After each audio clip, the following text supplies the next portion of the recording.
কি শীত করতেছে রে ভাই, বাতিটা একটু বন্ধ করে থিয়া যা। শীতে বাঁচি না আমার কোন ধরে হাগাত তাই আমি হাঁটবে যাইতেছি না, এখন বলে আবার বাতি অফ করবো। তুমি যাও অফ করো, জানতাম না। আচ্ছা ঠিক আছে দাঁড়া।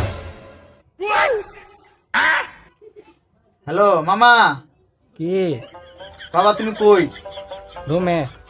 মামা আছে একটু দোকানে যাম চা খাইতে। আচ্ছা মামা আইতাছি।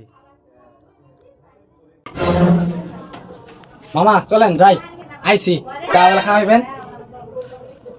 মামা আইসস? আজকে তো অনেক রাত হয়ে গেছে গা মামা, তোরে কালকে খাওয়া মানে, কালকে চা না তোরে কফি খাওয়াবো মামা। হ্যাঁ যাই গা। ভাই না বাবা, বাবা শুন শুন শুন, বাবা বাতিটা একটু বন্ধ করে থিয়ে যা। আচ্ছা মামা অফ করতাছি। Perfect.